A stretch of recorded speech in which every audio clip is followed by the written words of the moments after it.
Ah, we love it. Ladies and gentlemen, welcome to a beautiful Sunday morning here at the Sports Agents of Chaos podcast, your favorite NFL podcast that has been operating for 117 plus episodes. Glorious it may be. It's milestones today. 117 episodes for us, Rick. 200 races for Max Verstappen as he is currently second in the Dutch Grand Prix right now. Truly phenomenal here on such a beautiful day. And we are here, me, myself, the Iceman, joined by the Podfather, to finish our journey across the divisions to complete the hashtag SAOC NFL divisional breakdowns for 2024. Podfather, how are we doing?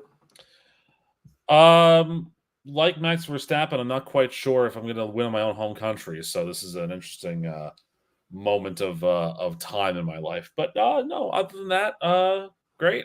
Ready to close out our divisional breakdown so we can get ready to have one of us defend our well-won championships in the pick challenge over the years past, because our third team member who's in San Francisco, maybe he's handling the laterals that happened that game against the Raiders. Maybe he's you think he's going to win this year, but he probably won't. But you never know. We'll see. He's probably scouting out the California teams to see who he's going to make his go-to pick every week for the season. He's got two in this division, so I mean, Yep. And speaking of that, and speaking of winning, as you mentioned earlier, let's talk about this division, which once again, Rick, home to the defending Super Bowl champion Kansas City Chiefs. Yes, we have reached the end of our NFL divisional breakdown, and we will once again, for the third year in a row, we'll see if this gets broken this time next year, but we are once again finishing things off with the AFC West, because this is home to the defending Super Bowl champs, as we've said, the Kansas City Chiefs, and not much else. As we've done throughout the rest of the division breakdowns, ladies and gentlemen, we're going to go over this division from the bottom to the top of how it ended last year, give our breakdown of each team, and we're going to give our standings 1 through 4 at the very end of things. We know how this goes at this point. If you're new to the show, welcome. That's how, if you want to watch back, you want to go forward, stay with us till this time next year when we do this again, there's your bet to it. So, Rick, let's not waste any more time. Let's talk about the first team for us to discuss. Not the team we would expect to discuss first in most seasons with this division, the Los Angeles Chargers. Man, was that a good season last year for LA. Just everything that could have gone wrong went wrong. From their wide receivers still being injured, right? We talked about it going into last year that Mike Williams, we knew he wasn't healthy going into a 2023 campaign when he got hurt at the end of 2022. His team blowing a massive playoff lead. Everything mentally that could go against this team was there. And Brandon Staley was there, and that probably played a part in it. Brandon Staley's no longer there. He is out of Los Angeles, and in comes Jim Harbaugh. And I think, and we've already talked about it, we've already talked about this, but Rick, I'll throw this to you quickly. The first talking point when it comes to the Chargers this entire offseason has been about Harbaugh. Yep. What is, to you, the immediate things that Jim Harbaugh can bring to this team to make an impact to get them back up the standings? Because they are not going to be expected, despite having a new coach, they're not going to be expected to finish fourth in this division again by many. No. Well, I mean, I guess it depends upon how everyone operates under a Greg Roman, Jim Harbaugh offense. I mean, we saw that last year. Justin Herbert kind of struggled. I mean, he missed the last 4 games of the year. He had 13 starts. Really a down year for him. And I think, he's still not fully back to the way that he was, before the injury. So, but listen, it's that the big key with that is that Jim Harbaugh is a guy who I think can handle big time quarterbacks. He knows how to work in those systems. I mean, if you go through his entire career of coaching, not just the college ranks, but even pro ranks, if you go through the fact that, he had a couple years at Stanford. 2010 was a big year for them. I'm trying to remember who their quarterback was in 2010. Was it a guy by the name of Andrew Luck, perhaps? Yes, it was. So that turned out to be a pretty big name for him to work with. Then, he went to the Michigan Wolverines for a bit. He had some time with the Niners, Kaepernick, and they had a lot of success. So he knows how to handle proper quarterbacks in a way. And that might be the big key for them going into this year, is if you can get Justin Herbert back to a 5,000-yard-esque season, the Chargers will be a better team. Now, there's a lot of areas that are different for LA this year. Austin Eckler's gone, so they basically took, when Joe Ortiz came in as the general manager, because Tedesco got fired, thank God. When Ortiz came in, he brought in the entire Ravens running back room with him, because Dobbins and Edwards are your top 2 in both in LA now. So that's an interesting little thing there. So you got to hope for health over there. Their wide receiver room took a big hit. They lost Mike Williams. They lost Keenan Allen. So I guess your number one is Quentin Johnson, but that's not exactly a ringing endorsement, if you will. They drafted Ladd McConkey and Brendan Rice, so they've got a couple good young receivers, and DJ Chark is there to help them out too. Tight end room, Hayden Hurst, Donald Parham, decent enough. But the big key for them is going to be that offensive line because, their number one draft pick from this year, for me, like Joe Alt, is that mammoth. He's the guy that you have as that left tackle now. So Rashawn Slater, move over to the right side. Alex Leatherwood, get off my team.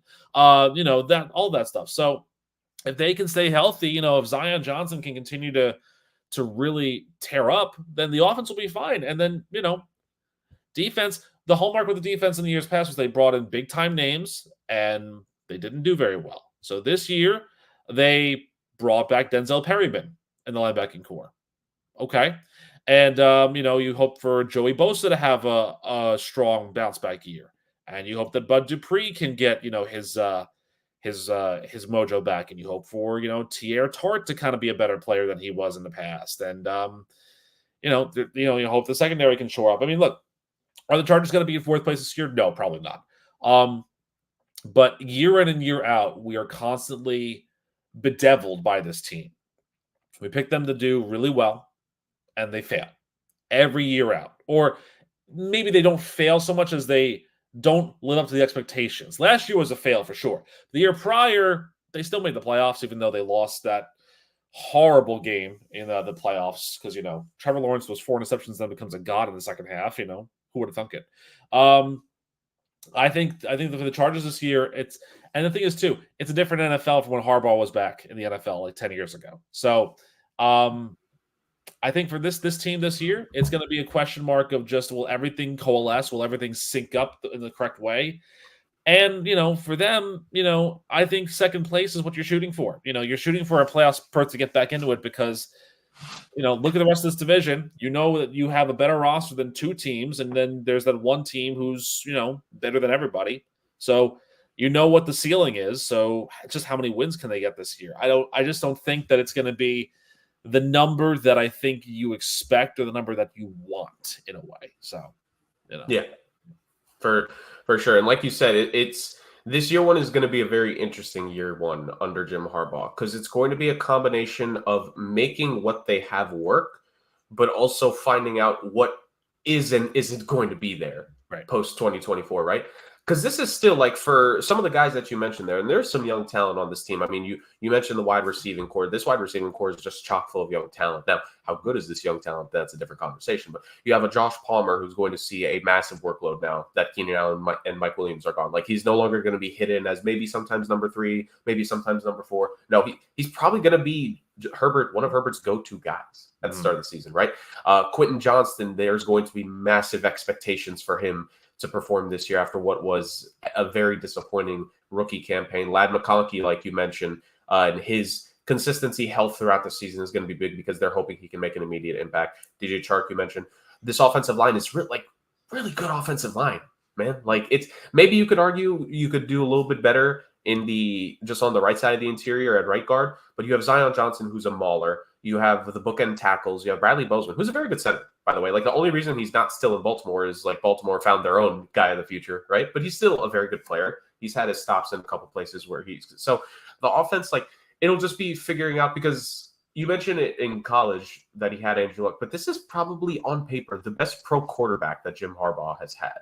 Yeah. Now that list includes Alex Smith and Colin Kaepernick, which 2 decent players in their own right when they were under Jim Harbaugh. But Herbert, I don't think is a argument. He's the most talented pro quarterback that Jim Harbaugh has ever worked with.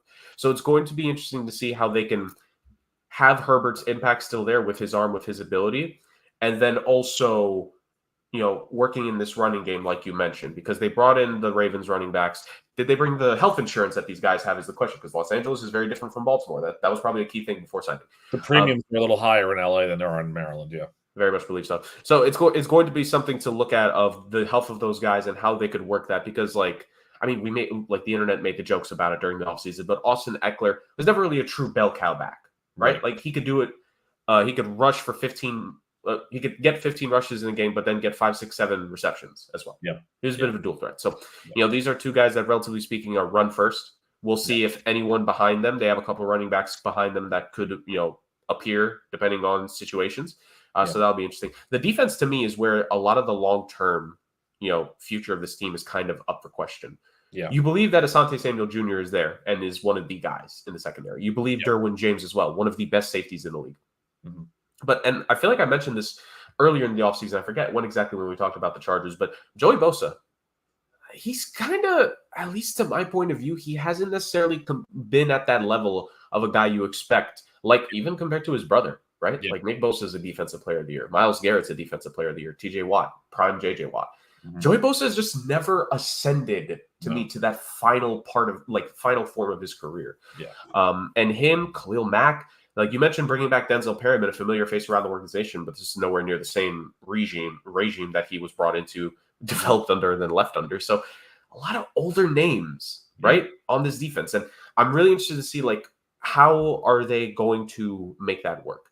Cameron Dicker and J.K. Scott, I always like to mention the special teams, great kicker, punter duo, one of the better, I think, in the league. But yeah, to me, honestly, the question is probably going to be, how can Harbaugh, I think the offense can do its job. I think, to me, him and the defensive staff, what can they do with that defense? Yeah. Right? I think that's going to be the X factor to me, because for what we might think about the other two teams in the division, sans the top one, there's some good skill position players in this division. Sure. And the funny thing, too, is that everyone, and they're right to say this, the Quentin Johnston kind of had a rougher first year in the NFL. There's one stat, though, that I think is interesting when compared to a certain other receiver who had a better first year in the NFL. So Quentin Johnston was targeted 67 times in his rookie year, caught 38 passes. That is a 56.7% catch rate. Garrett Wilson had a 56.5% catch rate in his first season in the NFL. Now, he was targeted a lot more. He was targeted 147 times and caught 83 balls. But how about this? Target him more. Maybe he'll make more catches. Maybe he won't be the problem, because I think that's the key, too, is that if Jim Harbaugh's offense, if you can find the playmakers and target them more, because Brandon Staley just refused to do that, And so if Harbaugh can do that more, maybe Johnston will ascend to what we thought he was going to be when they drafted him in the first round, because, again, it's 2%, it's 0.2 of a percentage point, but it's still higher than the guy who was Offensive Rookie of the Year in 2023 in the catch rate. So I'm just saying, the conception that he can't catch passes, he wasn't targeted enough, maybe. So maybe that's the case. But you're right. This is it's an interesting Chargers team, honestly. It's like I think, and you talked about Bosa when we did the worst to first show. Because that's when we mentioned the Chargers. It's interesting. They're trying to make waves. They're trying to be the kid brother of the region. They're basically being the Jets of Los Angeles, where they're trying to make waves in the headlines, and it'll result in a 7-10 record or whatever the case is. So something along those lines. Yeah. I think that's all that we have to say about the Chargers. It's going to be very interesting to see what this team can do in an AFC West that is certain to see interesting shakeup of things underneath. And for context as well, because I know we like to talk about this too. Week 5 bye for the Chargers this year. Yes. And the AFC West plays the NFC South and the AFC North. Yep. So, and the Chargers have an interesting game in Week 17. For those of us that remember last year's pick challenge, even though I didn't get the pick right, I picked the Chargers-Patriots 5-point tie, and it's back on the schedule again. So what do you think I'm going to do again? Because you know why? Because who won the pick challenge last year? This guy. So maybe if I do the same things, I'll defend my crown. Perhaps. Speaking of defending something, will the Denver Broncos allow 70 points again this season, Rick? Probably not. Their defense, to be fair to them, I make the joke, but they played a lot better in the back half of the season comparatively. So you gotta give them just that touch of credit in that regard. So I'm just confirming one thing.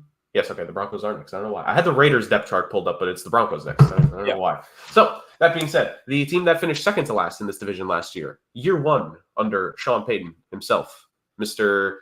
What was it again? Injury gate.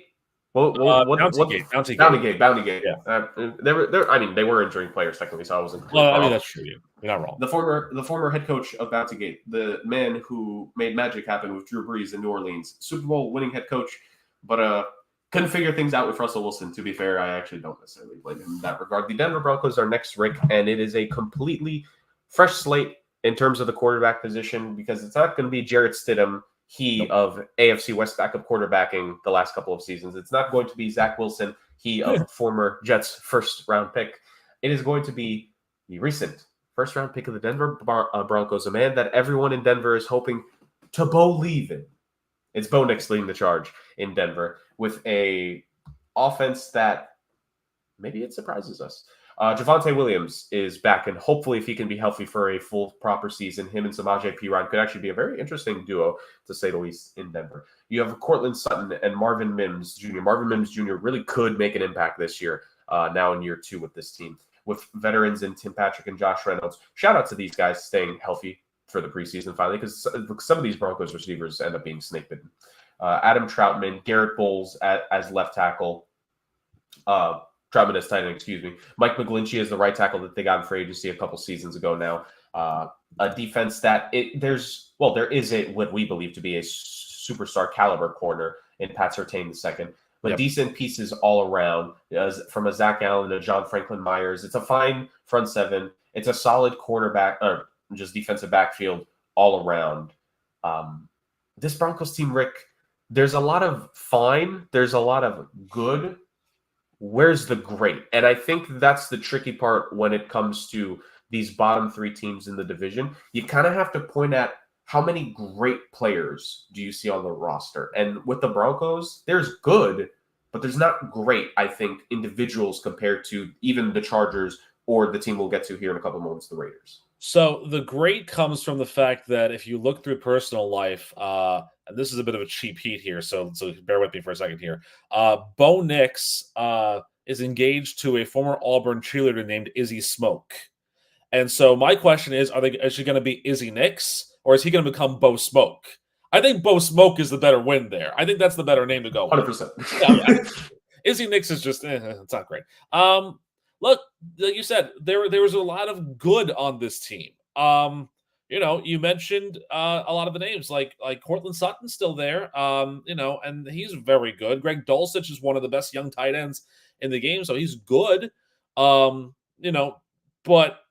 there's not a lot of great. There's not a lot of, things that'll make you stand up and say, I want to watch this team play on a Sunday night, or I want to go buy this guy's jersey. Like, there's not really a whole lot of that that's going to say there. Patrick Surtain is probably the only one that I would say, like you said, is of the great caliber. I mean, he's phenomenal. But he's also one man on a defensive unit that includes insert names here.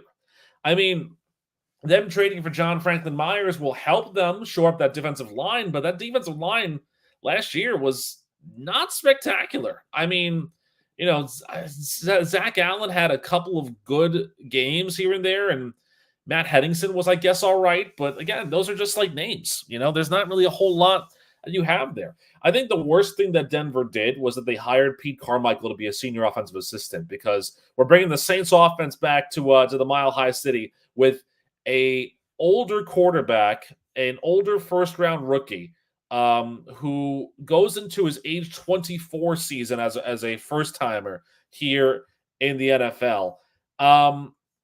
And week 1, they're at Seattle. So how about that? That's going to be a fun one.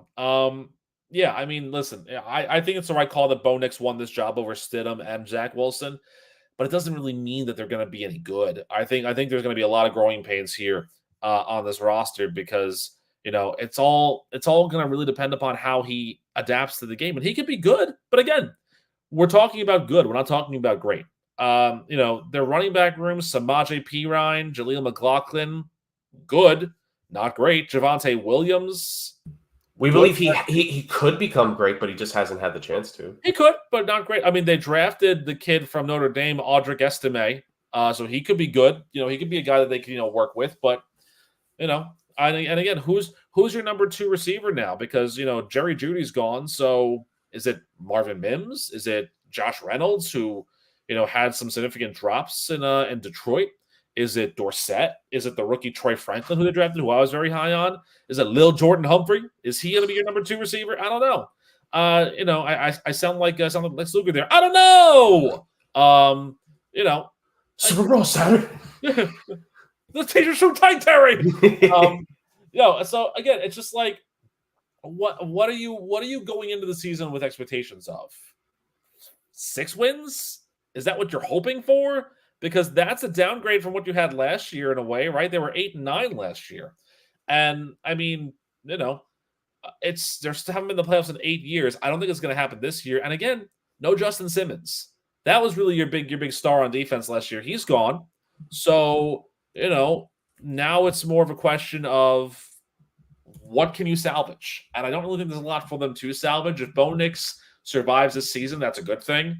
But the Broncos are going to tumble this year. I think there's just like you said, there's not a lot of exciting pieces here that will make you stand up and say that is my team. There's pieces there that are like, they'll get me some fantasy points here or there, but like it's like a 1-week waiver wire pickup and then that's it. I'm not going to keep Marvin Mims in a keeper league. It's not really my modus operandi, if you will. Right. I don't blame you. No, and honestly, and you mentioned it with the Chargers, they get the early bye week. The Broncos get a super late bye week. Yeah, 14. And now, granted, we're not expecting them at the end of the day to, have the amount of wins to compete for the postseason necessarily. But I think for a team like this, having a bye week that late doesn't really give you a chance to properly reset the roster, especially and now, granted, maybe I'm just trying to be in delusions of grandeur because you mentioned Simmons last year. This is a Broncos team that had a chance to sell off pieces at the deadline that just didn't.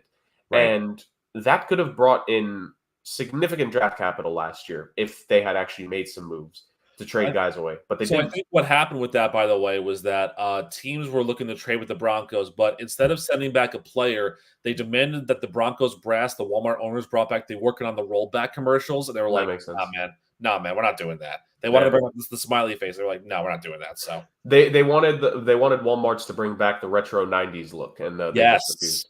Which, to be fair, all businesses should bring back the retro '90s look because what 100%. Streamline Corporation logos are terrible now, and that could easily be a Rand Podium topic. That could be a whole show. The next time we want to do next time we want to do a show that isn't sports focused, like we literally an entire episode could be about logos and everything now just being so corporate, desensitized, boring, and bland. You know what the worst one is? Johnson & Johnson. They updated their logo, and I think for a while they got rid of the ampersand. They were Johnson and A&D Johnson. It's like, no, that's not how it's supposed to look. Oh, like Mandela effect. My God. It's a sad time in the world. Anyways, back to the football. Yes. But this Broncos team, you mentioned that they start the season at Seattle. Look at the first 4 defenses they face. Like, to me, this schedule for them is stretches of tough play. The first 4 defenses they face are of playoff caliber teams or teams that were in the postseason last year, except sans for Seattle. But a Seattle Seahawks defense that has to prove itself this year. A Steelers team that, if TJ Watt is healthy, they could get to the quarterback. A Tampa Bay team that made the postseason last year. The defense was pretty solid. And a Jets team that has had one of the best defenses consistently over the last couple of seasons. They just need the quarterback to help the defense look good. Sure. Then you have a couple games division games are always interesting. So the first Raiders game could go either way. The first Chargers game, because those are both in Denver, right? Back to back. Yep. Then you're at New Orleans versus Carolina. Okay, look at this stretch. At Baltimore, at Kansas City, against Atlanta, who's going to be a fair chance they're leading their division by then. At Vegas, again, could go either way. And then against Cleveland, one of the best defenses last season, probably going to stay that again this year. This is just a tough time. And Bo Nix, here's the thing. I think Bo Nix is actually going to have a pretty good rookie season, but I think his bad performances will look bad because they're going to be overmatched in some of these games. Oh, yeah. And 2 things about that, too. 1, that Falcons game is the Justin Simmons revenge game because that's what he is now. And 2, I mean, all you have to do if you're Bo Nix is step onto the field and you're already not the worst rookie quarterback in this class because of McCarthy. So you're fine. But you're right. He's probably gonna be okay in a majority of these games. But what is okay? Is okay 2,900 yards and 25 touchdowns and 10 interceptions? That's not. I think they would love 25 and 10. I would love that too for him. I think that would be really good for him. But do I see it? I don't know.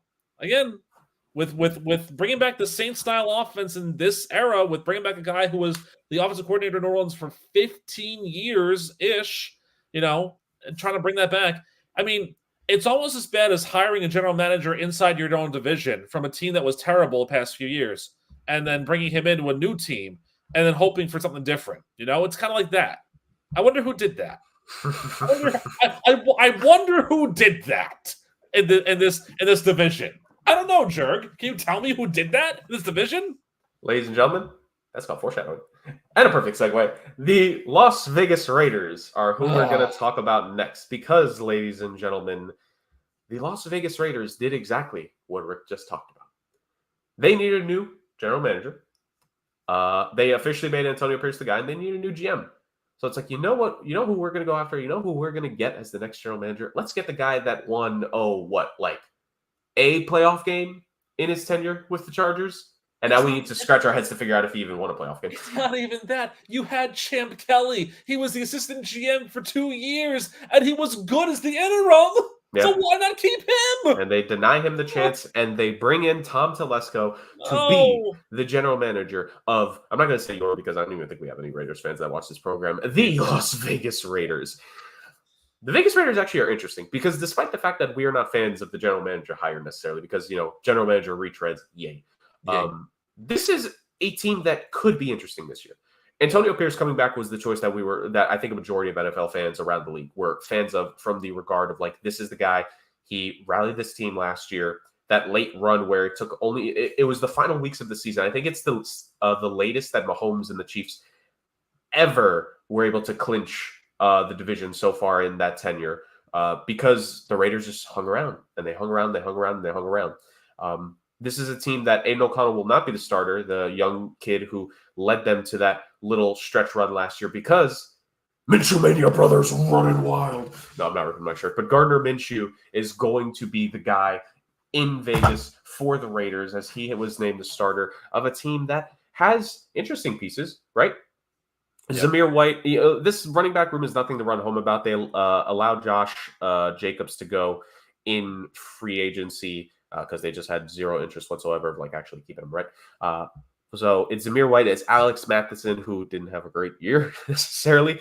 Amir Abdullah is randomly on this depth chart as well. What a depth chart for the Raiders. It's more the other skill position talent. It's Jacoby Myers and Devontae Adams being there. It's Jalen Guyton, who could be interesting in this Vegas Raiders offense. It's a tight end duo of pure receiving threats in Brock Bowers and Michael Mayer. Those are two guys that can catch the football. And then an offensive line that it has a veteran in Cody Whitehair, who a long time was there in Chicago, right? And a very good player in Chicago. Mm-hmm. The young Jackson Powers Johnson, who was a pick that we all were fans of and just wanting to pick in our mock draft as well. He is there. Colton Miller is the left tackle.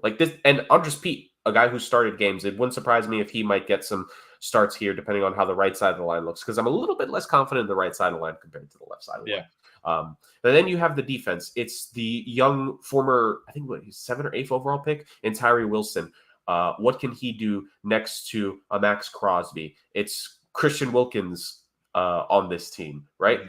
It's the Divine Diablo, what her name, in this linebacking core. And a decent defensive backfield, but probably the weakest defensive backfield comparatively, right, to the rest of the division. So this Raiders team, we were talking about great earlier when it came to the Broncos, there are some great individuals on this team.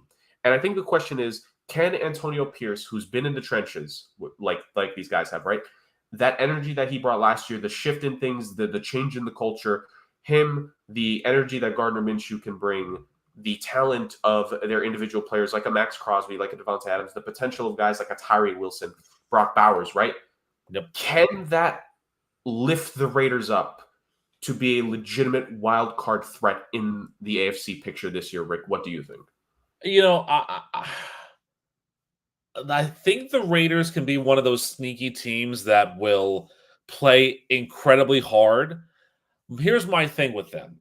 When you look through their schedule, I don't see a lot of games that I would consider upset wins for them that are possible. Because again, you've got the NFC, the AFC North, so you got the Bengals who are hard charging, the Steelers and the Ravens and the Browns. Their defense is scary.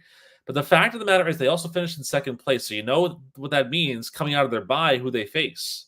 The Dolphins. So that's a tougher matchup here. And then, of course, games with the Buccaneers and the Falcons, and then in division. It's tough. So I almost wonder if 8-9 was their ceiling last year, like as good as they could have been. Listen, Aiden O'Connell is the Davis Mills in the situation, right? Because he wasn't really supposed to start many games last year. And because the Raiders decided, let's stick with Jimmy Garoppolo and see how that works, because Josh McDaniels is a moron. And so that didn't work. And then when O'Connell was there, he was fine. But clearly not fine enough to keep the hold of the job, because now it's Gardner Minshew. And Gardner Minshew to me is such an interesting case, because like he's that guy who you expect nothing from, and then at some point he's going to throw for 500 yards in a game because he's just Gardner Minshew, right? So I think that's going to happen here. I think that's the right guy, because if the Raiders want to keep hold of Devontae Adams, you have to at least, I don't know what, Jerk, help me out here.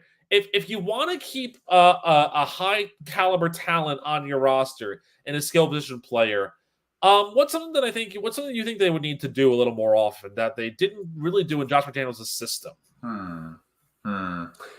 I'm going to guess, throw him the damn ball. Thank you. And I think Gardner Minshew will do just that.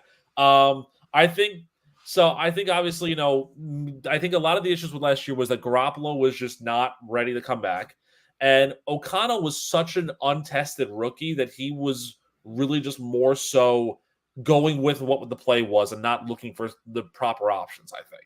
And listen, Devontae Adams still had 103 catches last year, but, he could have had a lot more, is more what I'm saying. And I think he will have more this year in Gardner Minshew's offense. This is an interesting team because, yeah, there's a lot of great. There's one really, I think, subpar unit, and it's that secondary. But that's kind of where they're going to run into some problems, because they're going to face a lot of teams that are gunslinging, you look at that NFC South, and even though you have two teams that are god-awful in the NFC South, that Kirk Cousins can still throw the ball at Country Mile, and so can Baker Mayfield. So those are going to be shootouts. The Chiefs games are always going to be shootouts. Burrow, Tua, whoever's quarterbacking the Steelers, if they bring back Cordell Stewart, he'll be slinging the ball like crazy. I know. So I think Cordell Stewart might actually be their best chance when we think about it. I would think so. I'm looking for a big year out of Brock Bowers. I'm looking for a big year out of Gardner Minshew.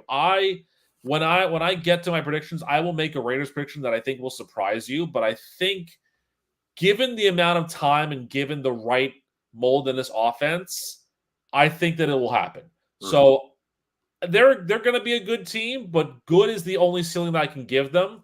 And incidentally, it was funny that you mentioned to me wild card aspirations.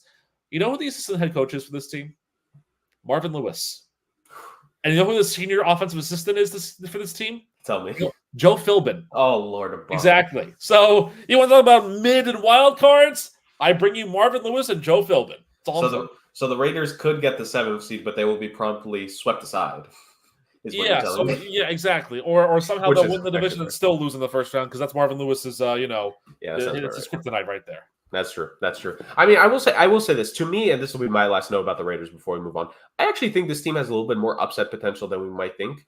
I think it was kind of out of nowhere last year, and with Aiden O'Connell, like you said, there wasn't that. Like, remember the Chiefs game they won? Didn't he only threw it like 9 times, or he only completed 9 passes, but still barely threw it? Then it's like Aiden O'Connell didn't do a whole hell of a lot.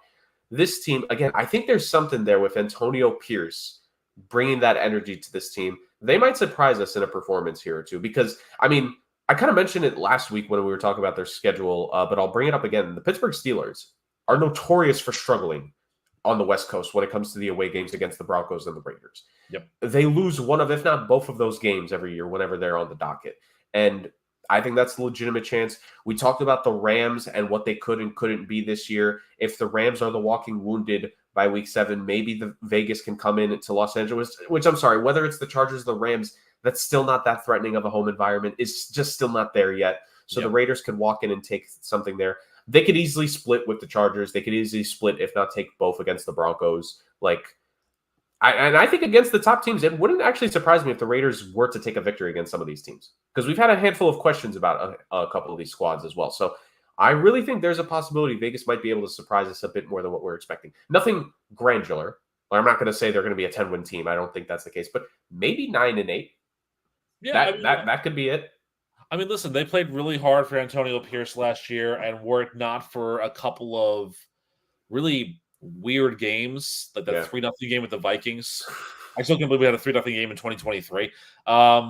They might have been in contention because they were 8-9 last year, but they were 5-4 when Pierce took over for Joshy McBye. And so,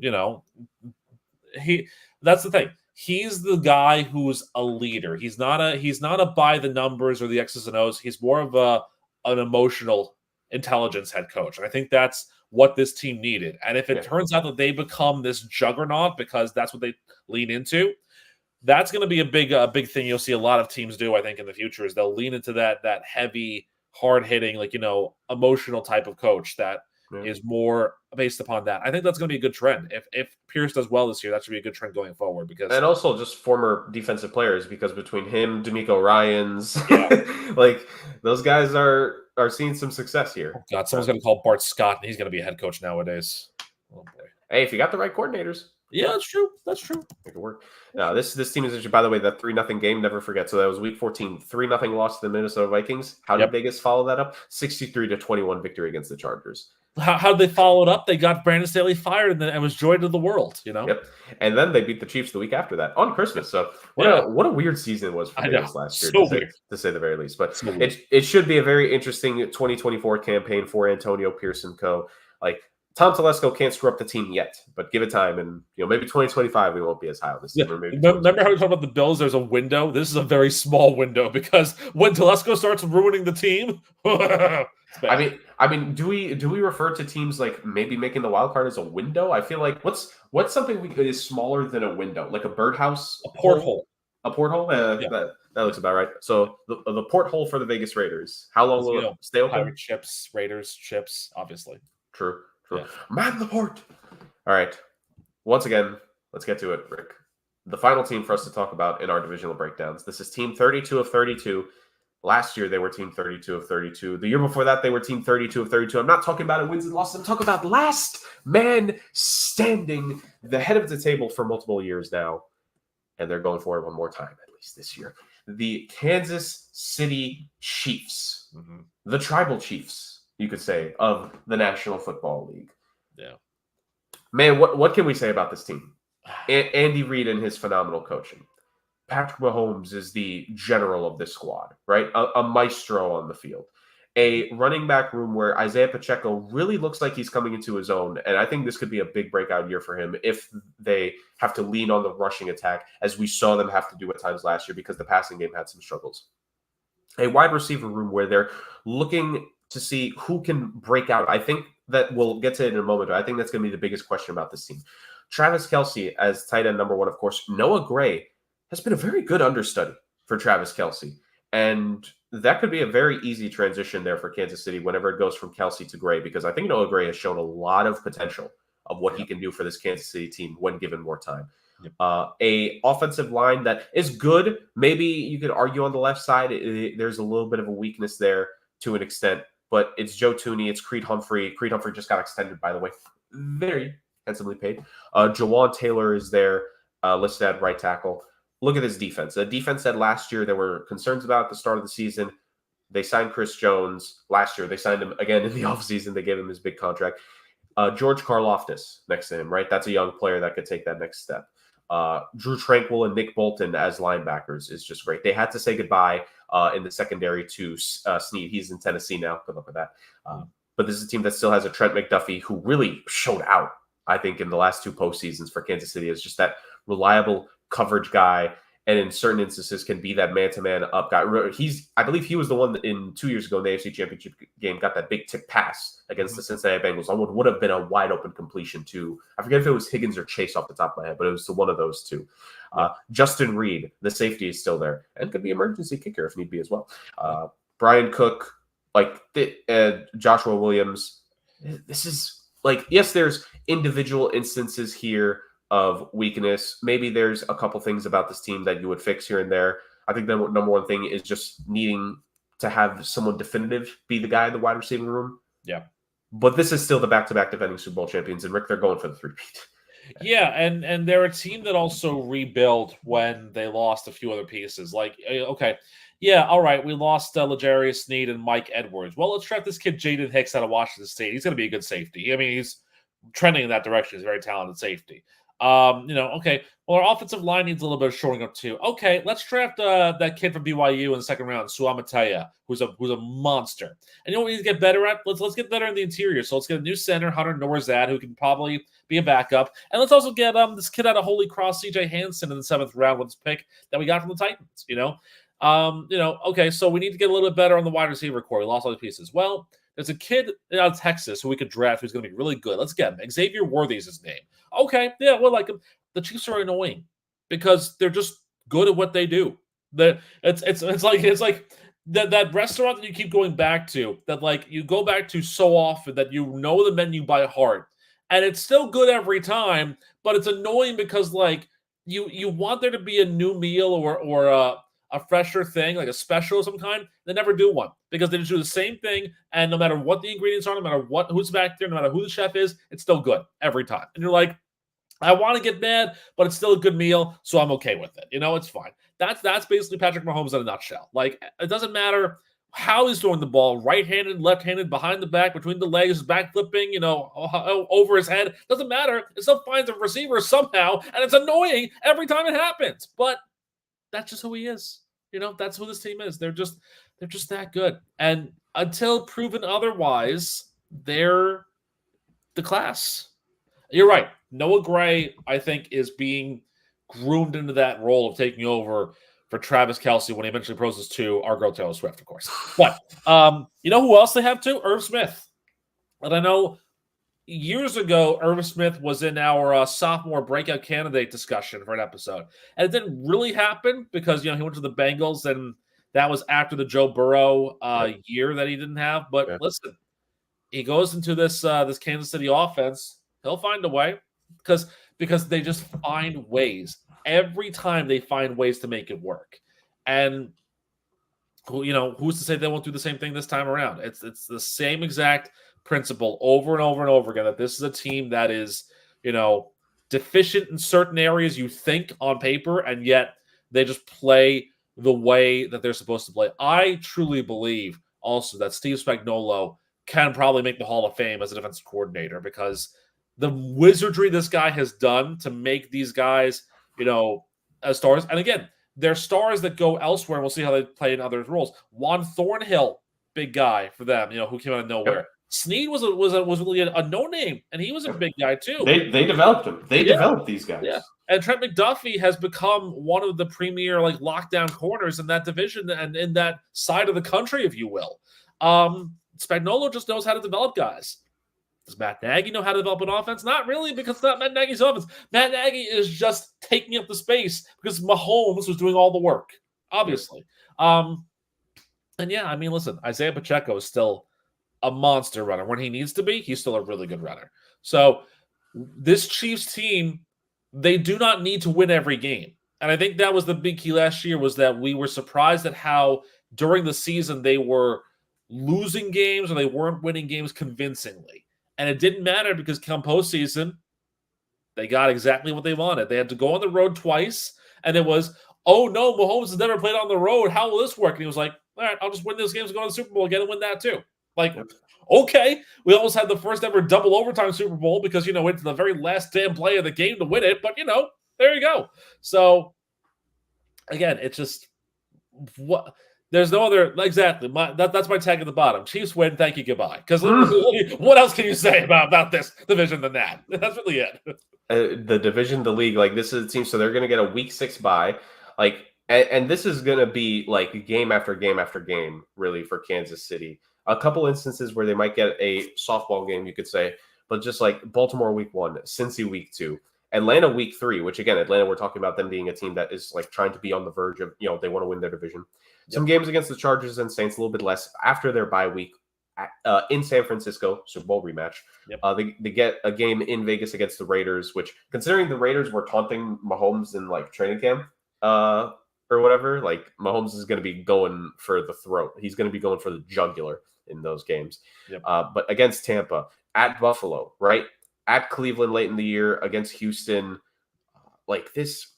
There's going to be a lot of tough games, but again, and we talked about this before. When we talk about the higher tiered teams, the tough games, obviously it's still difficult competition, but you talk about, well, they know how to win. It's very easy for them to get wins, right. And like this Kansas City team, man, like they have shown it. They showed it last year. It was the most vulnerable they looked in the tenure of Mahomes and Reed, right? Yeah, and what they do, like and you mentioned Spagnuolo. Hall of Fame defensive coordinator, like just strictly in that defense can step it up. And that defense had to step it up more last year than I think they had to in the previous years. Yep. And they did. Like that, you cannot in any way, shape, or form look at what the Kansas City Chiefs did last year and find fault in, like they won a few games with their offense last year. They won games with their defense. They won complete team games. They won blowouts. They won those close, dirty, gritty games. They lost some heartbreaking games, but it happened. Like this team has been, over the last 5 or 6 years, in every single possible situation you can find yourself in a game, they found themselves in. They've been up by a lot.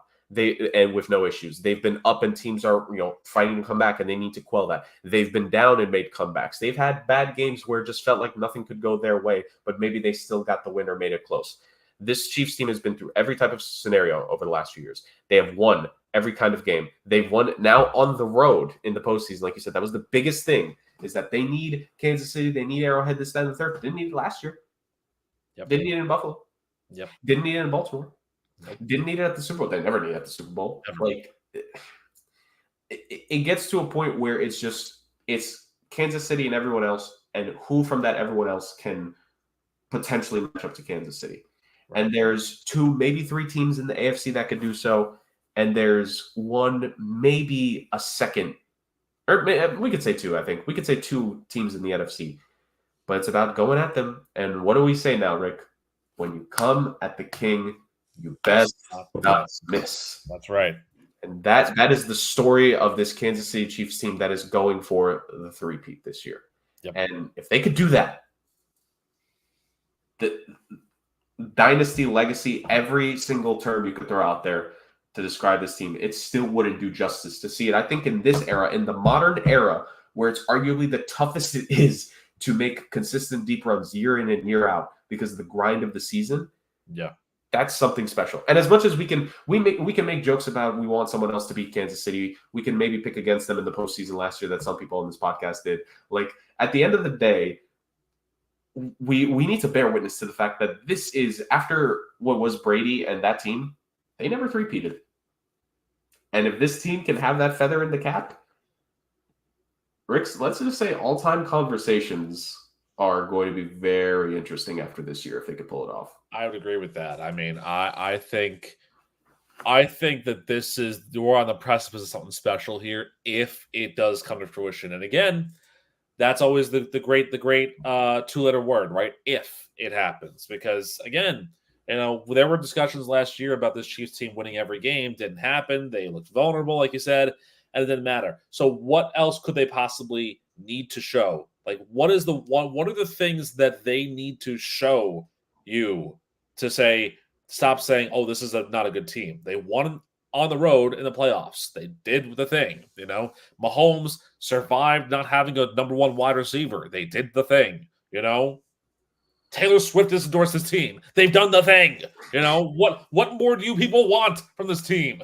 Like, I don't know. That's like, you want Mahomes to throw a game entire left-handed? Fine, he probably will, and he'll probably still win the game.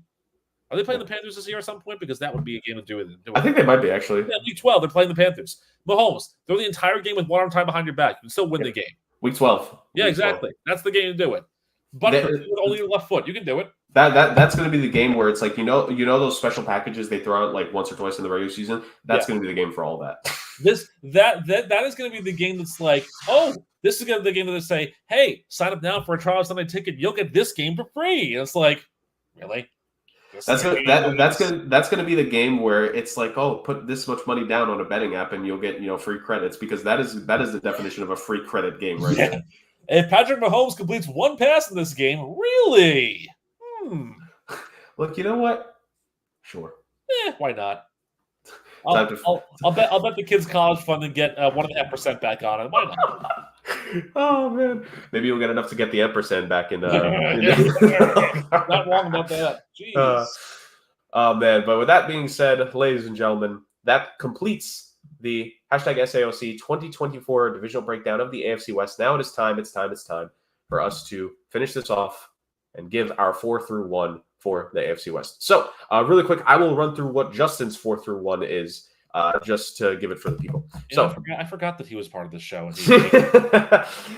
So really quickly, Justin's 4 through 1 is the following. And then, actually, let's go one at a time. So, Justin will be our line of demarcation, we could say. So he has the Raiders in 4th to start it off. So he has Vegas 4th. Okay. I disagree. I have the Broncos 4th for myself personally. I have Denver 4th. Just, we talked about it before, good, but not enough great on that team compared to some of the other squads. So I have Denver 4th, Rick. Yeah, I can see why he would have the Raiders in 4th, because I think that that's a trendy pick for them. But I don't see it that way too. I agree with you. I have Denver at 5-12 this year. I think it's going to be a rougher year for them. Not because of Bo Nix, but in spite of Bo Nix. I think he's going to play well, but this is just not a Broncos team that has anything to it. So 5-12 for them. Yeah, it would take a massive turn of form for something to change there. So he has the Broncos 3rd, then not that much higher. I'm willing to bet if Justin were to explain, he probably has like a 1-win difference between them. Like, I don't think it would be that much of a difference. So there's that. Rick, who is your 3rd seed in this division? I have the Chargers. And I have the Chargers going 7-9-1 because I'm doing it again. We're going for a Chargers-Patriots tie at week 17. The more I thought about this, the more I actually kind of like the Raiders over the Chargers in certain aspects. So I think that's, and I think it's going to be a tougher year back in the NFL for LA for Jim Harbaugh here. So I think it's not going to be ideal. I do see a better year for Quentin Johnston, but I don't see a better year for this team in general. So 7-9-1 is my demarcation for the 3rd place. Rick, I gotta say I'm right there with you. I also have the Chargers in 3rd place. I think there's going to be gains with Harbaugh, but I think they need to spend this year kind of figuring things out in Los Angeles. I think they're not from a talent perspective. I mean, like, you could always add more talent, but not from a talent perspective on surface, but they need to figure out like who is there for the long term. And I think 2024 kind of needs to be that year for them to figure things out. And you can't always figure everything out in year one. Like Jim Harbaugh has shown, he can have good year ones, but he can also have year ones where it's maybe tempered the expectations. That's because they're not trying to win in year 1. They're trying to win in year 5 or 6, right? Yeah. Like, that's what they're going for. So I'll just finish it off for Justin. So he has the Chiefs as his winner of the division, and he has the Chargers as his 2nd. And I'm more than willing to bet that I think we know who we're each going to say, but I have the Chiefs 1st for me. I don't see any reason why they wouldn't win the division. I have the Raiders 2nd for myself. I think for me, this is the widest margin of my division so far. I have the Chiefs winning the division at 14-3. I have them being the number 1 seed in the AFC. And I have the Raiders at 8-9. So I have it being like a 6-game difference between 1st and 2nd. Here's my Gardner Minshew pick for you. 4,200 yards passing for Minshew this year. And I think Adams gets over 1,500 receiving yards. I think that combination can be really good. I think that they're going to be in some games offensively, and I think it's going to be a run-and-gun shootout.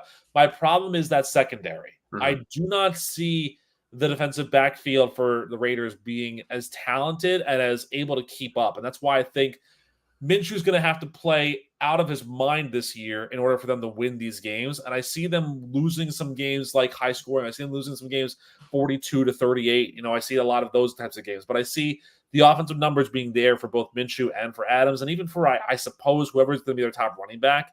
But, I mean, I just don't see it being a positive year for them. So I have them at 8-9, same year as last year. But again, they're 8-9, trending in the right direction of being a better team, because you give Pierce a full season to kind of inspire that will. And again, he was 5-4 last year, so it wasn't all his fault. It was McDaniel's fault in the first half of the season. So you give him that and then build on that.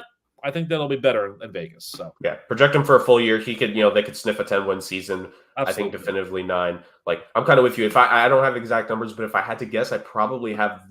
If it's not the widest, like itself would be tied for widest for Yeah. this. The only division I could probably think of in my head that I maybe would have considered would have been the West, because I don't think I had the teams in the NFC West being to San Francisco. Like, I think I still had a bit of a gap there, Yep. at least in my mind. But this would probably be just ahead of that because, I mean, why not? Exactly. It's like this Chiefs team is just so good. So that being said, that completes the AFC West, that completes the AFC, that completes the NFL. The hashtag SAOC NFL divisional breakdowns have come to an end, ladies and gentlemen. Thank you so much for joining us over the last technically 6 weeks, since we did a couple 2-division episodes.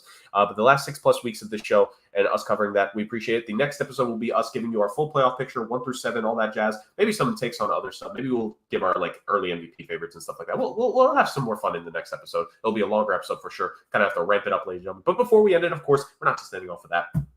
We're ending on the fan favorite segment, my favorite segment, probably Justin's favorite segment, everyone's favorite segment, Rant and Rick's Roast from Podium. As I always like to say, as I will say forevermore, or however much longer this goes, Podfather, take us home. I want to do something a little different tonight, actually. I want to segue the podium into an offshoot segment that I'm trying to work out for you here. Yes, in the interest of time, I'm going to only have one on the podium, and this is going to be the first episode of what we're going to call the Podfather Conspiracy. So I think you're going to enjoy yourself with this one.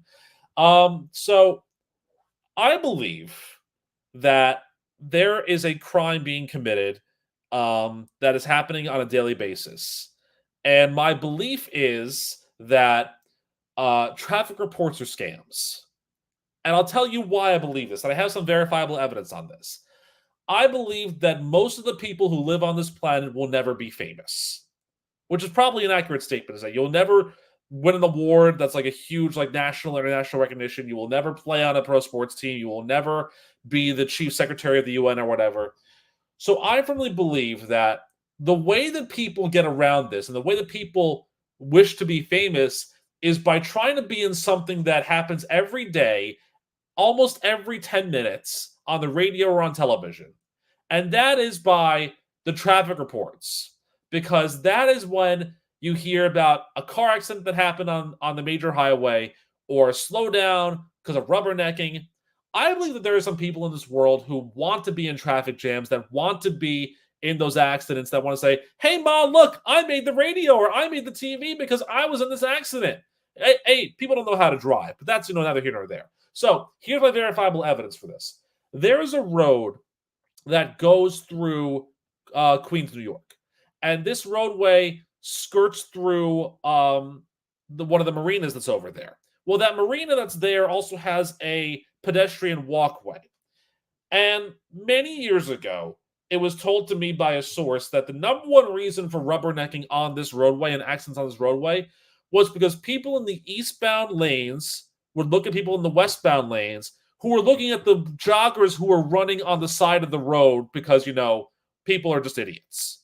And so I took this to heart and I was like, yeah, okay, sure, whatever. Wouldn't you know it that a week later, I was on that road in a rubbernecking delay, not because of an accident, but because of 5 people who were jogging on the side of the road who were, of a certain body persuasion. We'll be as PG as possible with that. And I'm thinking to myself, this person might be right. They might be right, because I think that is a bad reason to have a traffic jam. And I think that people who get into accidents are either doing it because they can't drive or because they just want to be famous on the radio or on the TV. So I think traffic reports in general are scams because it's all about being famous. And that, my friends, is your first Podfather Conspiracy of the new year. You're welcome.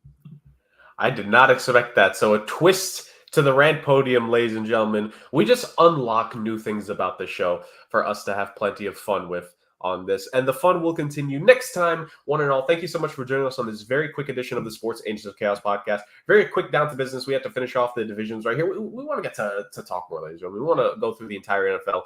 We want to give some award stuff, and we want to get to the games. The games are coming soon. We're very excited for that. Joining us here for yet another season of the NFL as we go over it.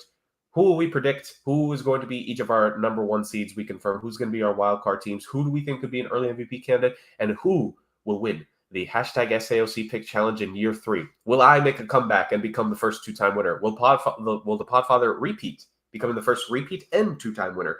Or will Justin finally finish the story for Or- himself? Will this be like Rock Austin? Will the third time be the charm for our games master? Or will Utah the Gopher defeat Yes. him as Yes. the mascot for a win first?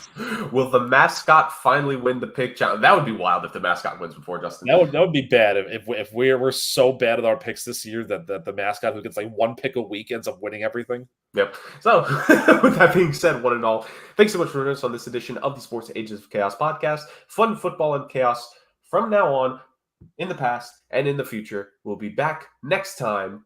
Yes, a little bit complicated there, but we'll be back next time as we go over the entire landscape, our full standings, and we go into this NFL season, glorious as it will be, to 2024 football and beyond. Have a good one, and take care.